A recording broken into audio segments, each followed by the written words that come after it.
Bonsoir à tous, bienvenue sur votre chaîne panafricaine TMTV. Tout récemment, le gouvernement de la transition malienne a pris une décision très importante. C'était juste précisément le 5 mars 2025 que le gouvernement, à l'issue des conseils des ministres, un projet de loi a été adopté,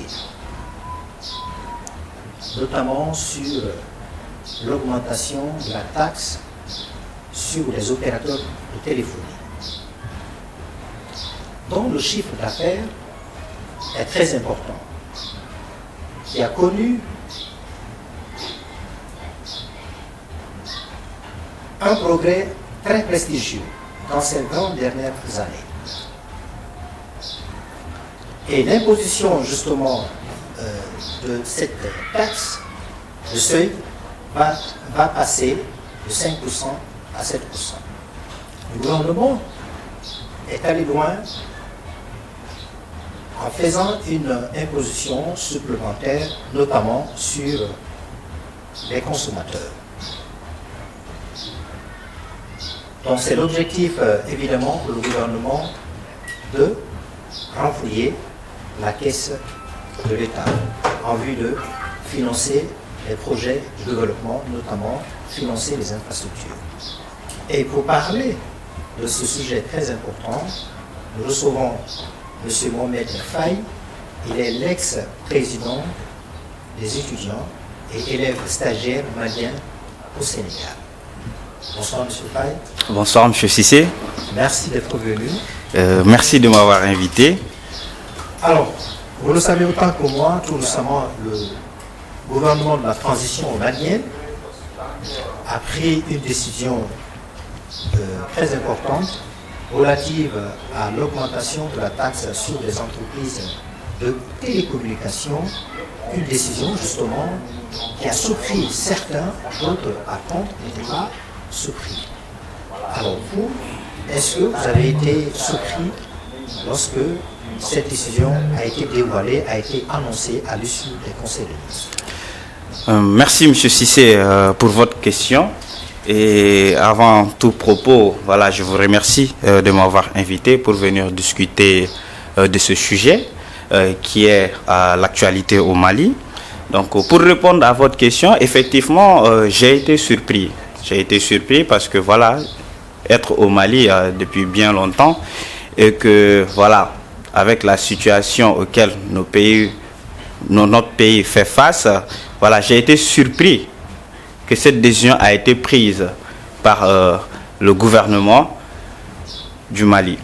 Maintenant, au moment où j'ai appris la décision, je me suis renseigné par rapport à qu'est-ce qui a motivé l'État malien à prendre cette décision. Et c'est à travers ça que je suis que le Conseil national de la transition a voté un projet de loi pour le budget 2025.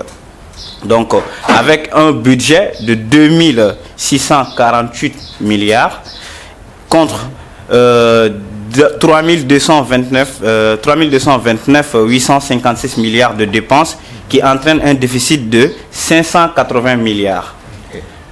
Donc, c'est en ce moment que j'ai compris pourquoi l'État a pris cette décision. Alors, c'est très bien. Donc, justement, c'est pour renflouer la caisse de l'État. L'État a décidé de faire voter ce projet de loi au Conseil national de la transition. Alors, concernant l'augmentation de la taxe sur les chiffres d'affaires des opérateurs de téléphonie au Mali, on voit il y a Télécel, il y a Orange Mali, entre autres, parce que tout simplement le gouvernement estime que ces entreprises de télécommunications ont engrangé des chiffres d'affaires très importants durant les 20 dernières années au Sénégal. Donc, ils ont connu un essor économique très important. Donc, c'est la raison pour laquelle le gouvernement a décidé d'imposer la taxe sur leur chiffre d'affaires. Est-ce que l'imposition sur les chiffres d'affaires de 5 à 7%, ça ne pourrait pas entraîner des conséquences, sur les consommateurs? Sur les consommateurs. Qui sont les Maliens. Oui. Effectivement, ça peut entraîner des conséquences sur la population malienne. Mais, comme toute décision, il faut essayer de voir le pour et le contre. Il faut essayer de voir, avant que la taxe s'élève de 7%, quand elle était à 5%, il faut essayer de voir comment les Maliens vivaient à travers ces opérateurs téléphoniques comme Orange, Télécell ou Move Africa. Il faut essayer de voir le prix, le coût du crédit téléphonique, les transferts, comment ça se passait. Mais par rapport à la sous-région, la population malienne n'était pas à l'aise. Nous ne sommes pas à l'aise par rapport à ça. Au Mali, quand tu dois acheter de la connexion pour être informé, ou la communication, là actuellement nous sommes dans un monde où tout est connecté, où tu dois être informé en temps réel, mais c'est compliqué au Mali par rapport à la sous-région. Ici, le coût des crédits ou des forfaits Internet qu'on utilise pour surfer sur les différents réseaux sociaux, c'est beaucoup plus moins cher ici qu'au Mali. Alors la taxe justement sur les consommateurs, ça va s'imposer ici sur le retrait et sur l'achat de crédit. Oui. Et même là-dessus, en l'issue d'un point de presse, le Premier ministre, le général Abdoulaye Maïga, et en compagnie de son ministre de l'économie et des finances, ils ont essayé de justifier et de tailler un petit peu les raisons qui ont poussé le gouvernement à vouloir imposer les taxes sur les consommateurs. Donc, est-ce que, suite à cette explication, suite à cette pédagogie utilisée par le gouvernement, est-ce que vous, en tant qu'un des citoyens maliens, est-ce que vous avez été satisfait? Personnellement, j'ai suivi les interventions du ministre des Affaires étrangères et M. Diop, qui a très bien expliqué le problème. Donc, dans le fond, j'ai compris. Dans le fond, en tant qu'un citoyen malien, dans le fond, je comprends, parce que c'est l'État, la seule structure qui peut gérer le pays. Donc, l'État a amené un projet où il doit construire des hôpitaux, des infrastructures, améliorer la condition de vie des Maliens. Ils ont amené un projet, ils ont voté un budget. Mais ils ont vu que le budget qu'ils ont par rapport aux dépenses, ça va avoir des déficits. Donc, pour le fait qu'ils ont pris cette décision-là de faire contribuer déjà la population, mais de mettre des taxes, d'augmenter les taxes sur les opérateurs téléphoniques pour permettre de réaliser ces projets-là, moi je me dis, en tant qu'un Malien, citoyen lambda, je me dis c'est une très bonne décision. Est-ce que cette charge fiscale, Mohamed, est-ce que c'est supportable? D'autant plus que les Maliens souffrent déjà. Il y a de la cherté de la vie. Vous savez, autant que moi, il y a la situation, les citoyens vivent une situation inflationniste. Au Mali, il y a même la difficulté d'avoir accès à l'électricité normale. Donc, si le gouvernement tout de même essaie d'imposer une autre charge fiscale, est-ce que la population peut-être supporter? Comme vous l'avez dit, dans un pays comme le nôtre où voilà, nous avons pas mal de défis à surmonter, et moi je me dis, pour la construction d'un pays, il faut la contribution collective de tout un chacun. Vous comprenez? Effectivement, comme vous l'avez dit, là actuellement au Mali c'est un peu compliqué, la cherté de la vie, c'est un peu compliqué, surtout qu'on a un problème avec l'électricité, mais ça s'améliore. Et puis il ne faut pas oublier que ces charges-là, ce n'est pas des charges qui seront là définiment.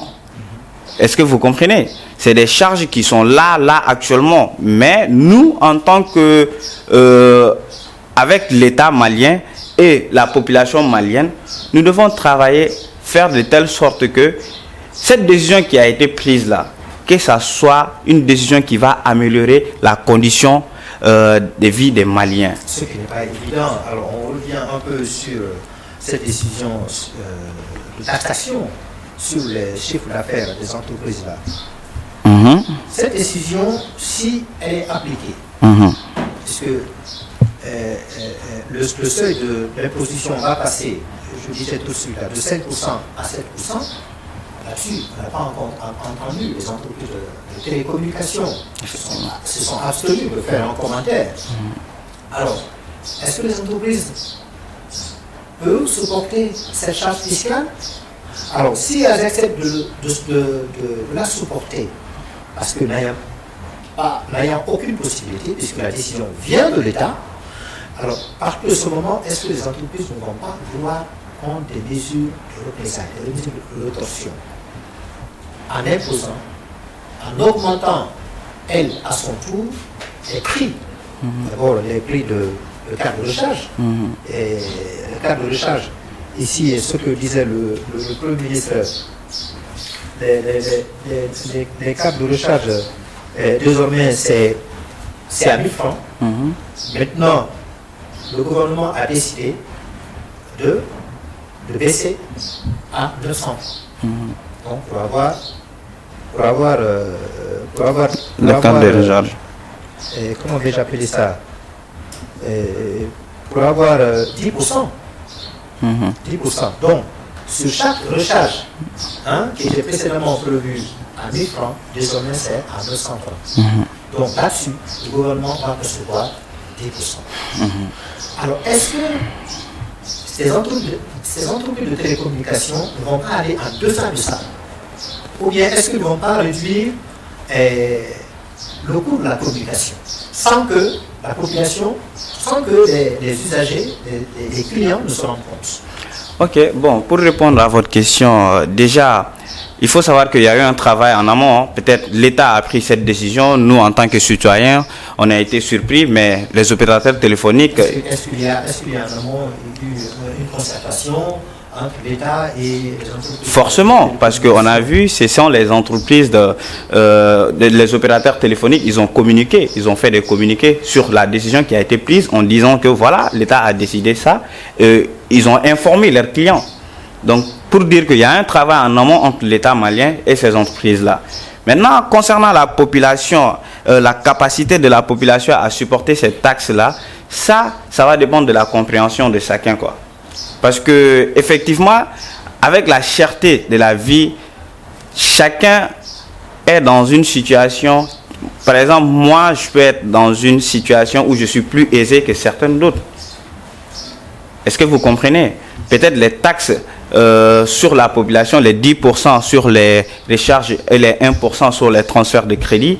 Il faut essayer de voir. Moi, je me dis que normalement, l'État malien devrait fixer des barèmes par rapport à des montants. Par exemple, comme les transferts, quand on le fait de 100 francs à 5 000, on a ce montant-là comme frais d'envoi de 10 000, ainsi de suite.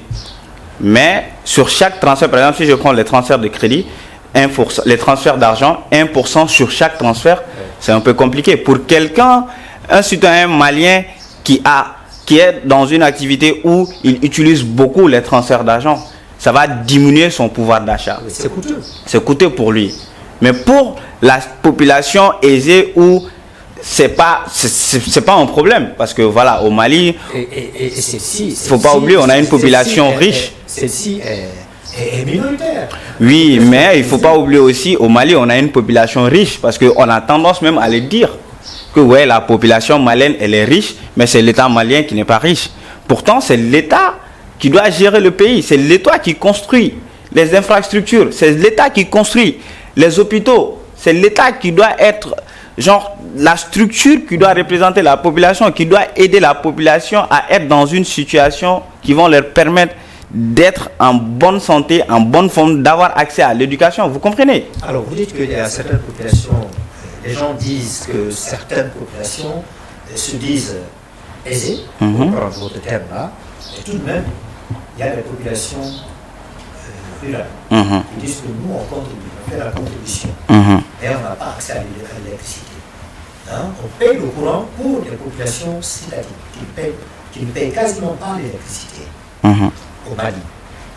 Et il y a aussi par ailleurs certains qui n'admettent pas, qui n'acceptent pas ces décisions venant du gouvernement.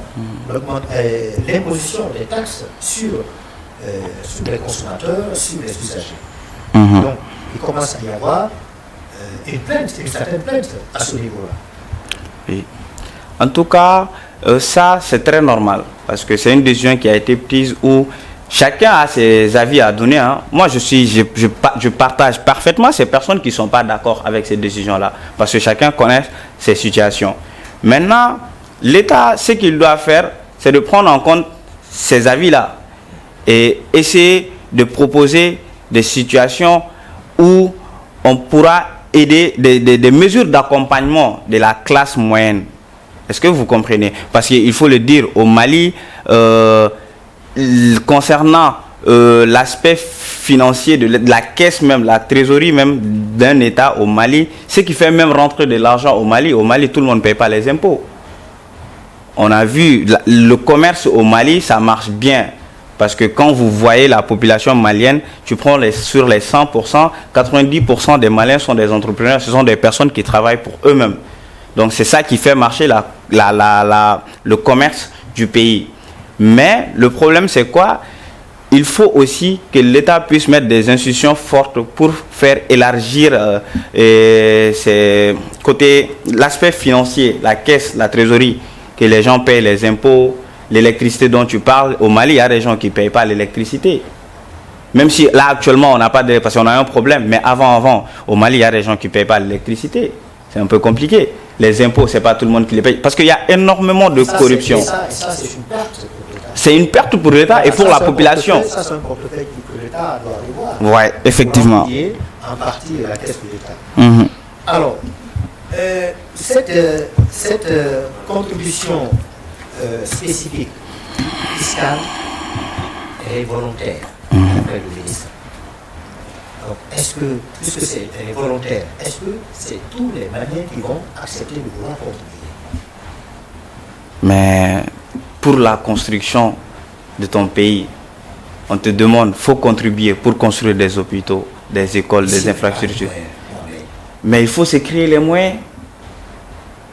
Il faut, parce que l'État, par rapport au projet, ils ont dit sur un an, ils vont avoir une recette de 200 milliards sur un an par rapport aux 23. Comment la population peut-être se créer les moyens si l'État ne sait pas de les accompagner en termes d'emploi? C'est pour cela. Et accompagner également les entreprises privées Oui. qui ont la capacité de pouvoir absorber le taux de chômage, comme le cas des entreprises de télécommunications. L'État commence déjà à imposer fortement le taux de taxation. Donc, qu'est-ce qui pourrait entraîner en termes de conséquences? Il pourrait y avoir probablement un distanciement. Oui, effectivement. Oui, donc les populations qui vont être victimes de ce licenciement-là, vont-elles pouvoir participer à cette contribution volontaire pour pouvoir remplir la caisse de l'État? Bon, par rapport à votre inquiétude sur le licenciement de ces personnes concernant les entreprises privées, je pense que comme je l'ai dit depuis le début de mon allocution, il faut que l'État puisse mettre en place des mesures d'accompagnement par rapport à chaque couche, parce que on sait très bien que là, actuellement, au Mali, la corruption était ancrée dans l'État malien. Il faut le dire. Et aussi, au Mali, on n'a pas beaucoup de produits finis exportés. Au Mali, on importe beaucoup de choses. Je reviens sur la question de l'emploi. Il faut essayer d'investir sur l'industrialisation des produits locaux. Essayer de prendre, au Mali, on est riche. Concernant les ressources minières, il faut essayer de mettre en place des institutions fortes qui vont permettre à l'État de générer de l'argent d'une autre façon que les taxes imposées sur la population. Mais ces taxes-là, ce n'est pas un projet qui sera là définitivement. C'est pour régler les problèmes auxquels nous faisons face, là, actuellement, au Mali. Alors, quand vous regardez, d'accord, l'État a pris cette décision-là, la décision a été adoptée en Conseil des ministres pour augmenter la taxe pour les entreprises de télécommunications et la taxe supplémentaire pour les consommateurs, les usagers, par rapport au crédit et même sur des produits, sur les produits alcoolisés. Alors, l'État a estimé que ce sont les leviers sur lesquels il va s'appuyer pour pouvoir renflouer de l'État dans le but de financer des infrastructures. Alors, est-ce qu'il n'y a pas, par ailleurs, un autre levier, un autre portefeuille, sur lequel l'État doit s'appuyer pour, justement,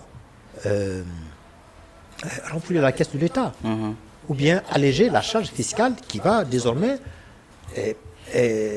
peser sur la tête des Maliens? Ouais, bon, effectivement, il y a d'autres leviers, parce que le Mali, c'est un pays vaste.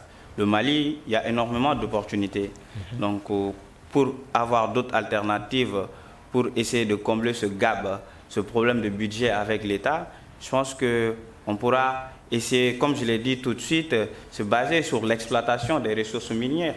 Comme je l'ai dit, les produits primaires au Mali, l'industrialisation, créer des usines, essayer de construire des usines qui vont permettre déjà à l'exploitation de nos ressources, à la transformation et à l'exportation. Donc d'imposer des taxes sur ces produits miniers aussi. D'imposer des taxes en même temps, mais essayer de créer les conditions qui vont permettre à ce que le Mali soit souverain. Parce que la souveraineté, on le dit, mais ce n'est pas seulement au niveau de la bouche. Il faut le prouver aussi. Il faut être souverain sur le plan éducation, alimentaire, sur le plan santé. Surtout la souveraineté financière. La souveraineté financière et économique. Donc, c'est ça l'enjeu le plus important. Il faut qu'il fasse une promotion de l'industrialisation et de la transformation locale. Vous savez, actuellement, le Mali importe trop de produits. On a les karités, les mangues, l'or. C'est des produits qu'on exporte. Mais on n'a pas la notion de la transformation. Il faut que l'État essaye de mettre ça en place et d'alléger ce gap-là, de diminuer ce gap-là, ce déficit budgétaire qu'on a. Alors, diminuer ce déficit budgétaire, pour cela, est-ce qu'il ne faut pas essayer de revoir les dépenses même de l'État? Les dépenses même de l'État? Oui, les dépenses, me semble-t-il, sont très fortes. Est-ce qu'il ne faut pas essayer de revoir ça? Oui.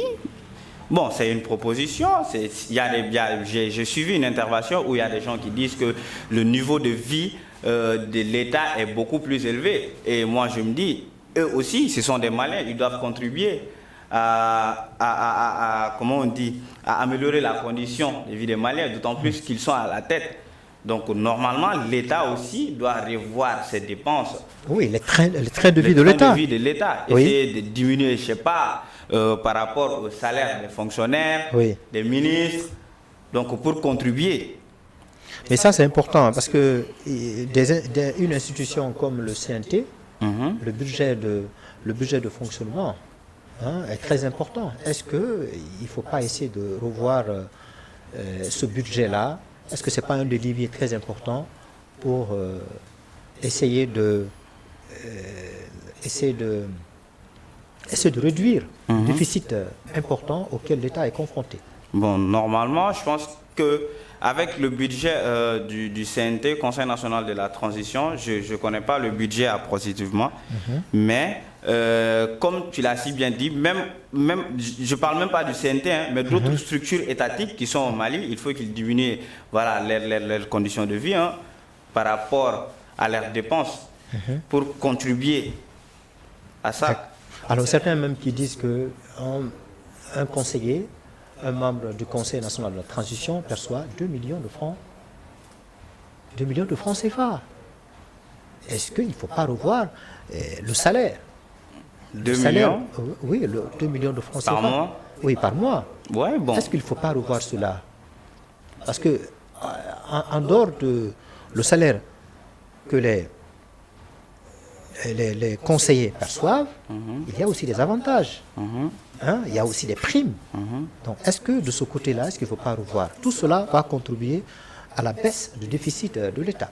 Oui, bon, normalement, en tant qu'État, comme je l'ai dit, en tant que structure qui est là pour accompagner la population à faire des projets, normalement, il contribue aussi à cette décision. Maintenant, concernant un fonctionnaire qui a 2 millions de salaire par mois, ça aussi, bon, on peut dire que c'est beaucoup par rapport à la situation à laquelle nous faisons face, mais bon, voilà, c'est l'État. Il y a des personnes qui ont décidé ça. C'est des experts qui se sont basés. Les salaires là, on ne vient pas d'un jour à l'autre pour dire que ah, toi tu as 2 millions, c'est des salaires votés. C'est des budgets qui ont été votés. Maintenant, il faut voir pourquoi la personne a 2 millions de francs CFA par mois. En tout cas, un budget de fonds, un budget de la présidence qui passe de 17 milliards à 25 milliards, vous ne pensez pas que c'est trop? Non, je ne pense pas que c'est trop. Pour l'État, ce n'est pas trop. Il faut essayer de voir le budget des pays qui sont développés. Le budget de l'État, ça fait 3 fois le budget du Mali, même 4 fois, 5 fois. Il faut se créer les moyens. Il faut se créer les moyens. On ne peut pas dire que ouais, l'État est là. L'État, c'est la structure qui est sur toutes les... C'est la structure qui gère le pays. Avec un budget de 17 à 25. De 17 à 25 milliards. Oui. Maintenant, le 25 milliards là, pourquoi c'est passé de 17 à 25 Mais milliards? où est-ce que l'État va puiser de l'argent?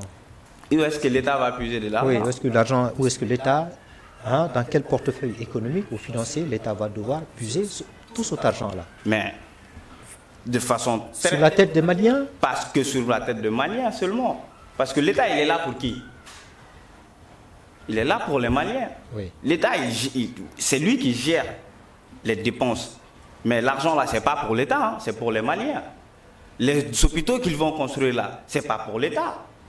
Ce n'est pas pour le président de la République. Oui, c'est pour les Maliens. Mais justement, les écoles qu'ils vont construire, c'est pour les Maliens. Mais justement, mais ils sont là pour ça. Donc, si les Maliens ne contribuent pas, qui va contribuer à ça? Qui va contribuer à ça? Ce sont les Maliens. Tout ce que l'État va faire là, c'est pour les Maliens. Maintenant, le problème c'est où? Ce n'est pas de passer de 17 à 25. Le problème c'est comment l'argent sera géré. Mais est-ce qu'aujourd'hui le contexte économique et financier permet aujourd'hui aux Maliens de pouvoir contribuer pour remplir la caisse de l'État? On le sait, le Mali, avec les pays frères, le Niger et le Burkina Faso, vient de sortir conjointement de cette organisation sous-régionale, la CEDEAO. Donc cela a eu un impact sérieusement sur le budget de l'État. Oui. Parce que la CEDEAO, quand ces pays étaient membres, ils recevaient de l'argent de la part de ces institutions-là.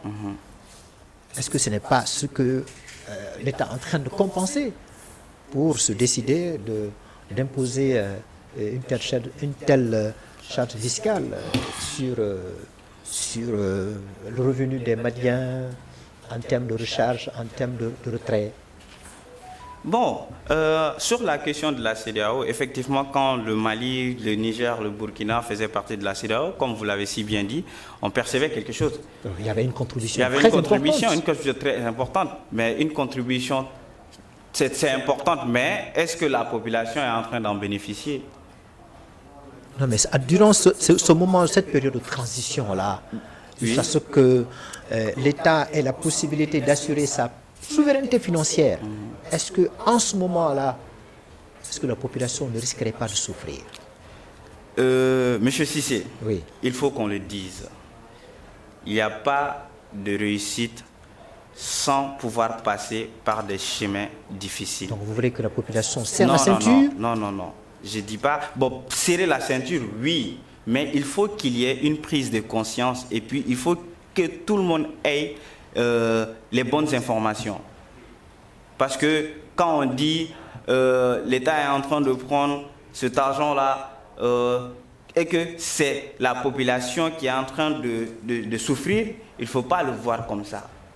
L'État, il a décidé de faire ça parce qu'il a des projets pour ce peuple-là. Oui, selon ce que l'État dit, c'est pour financer les infrastructures, de base. Supposons là actuellement, l'État n'enlève aucun taxe, on n'a pas le budget qu'il faut pour réaliser ces infrastructures-là. L'État va rester là, on n'aura pas d'infrastructure, la population va continuer de souffrir. Il faut que les gens comprennent cela. Parce que là, actuellement, on est dans une situation où il y a l'État, ok. Moi, mon problème, c'est pas même les budgets, mais c'est les institutions fortes que l'État doit mettre en place pour faire respecter le fait de gérer cet argent-là. Comment cet argent sera géré? Là, actuellement, combien de pourcents sera alloué à l'éducation?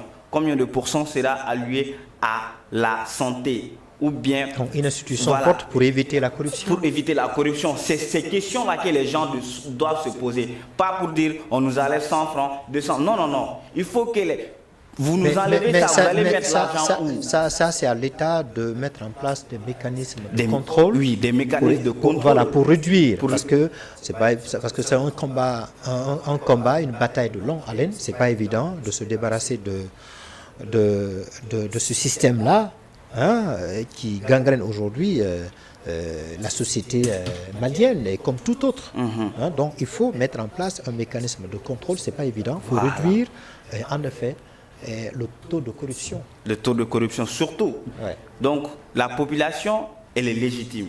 La population, elle a le droit de demander des comptes à l'État malien. Parce que cet argent-là, c'est la contribution de tout Malien. Donc, c'est des questions qu'on doit se poser. Pas pour dire, on nous enlève 100 francs, 50 francs ici, 1% ici, 10% là-bas. C'est pas ça le problème. Parce que l'État, c'est la population. L'État, quand on dit l'État malien, c'est eux qui gèrent le pays. Mais l'État, c'est la population. Ils nous représentent. Il faut que les gens comprennent cela. L'argent là, c'est pas pour eux. Il faut que eux aussi, ils comprennent cela. Quand ils vont collecter cet argent-là, ils ont dit, c'est pour réaliser des infrastructures, des projets. Donc, ils n'ont qu'à réaliser ces infrastructures-là pour améliorer la condition de vie des Maliens.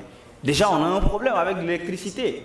Il faut qu'il y ait un projet avec un budget défini, avec une durée définie, pour dire que ce projet-là, ça va produire tant de kilowatts d'électricité. Ça va permettre à diminuer tant de pourcentage.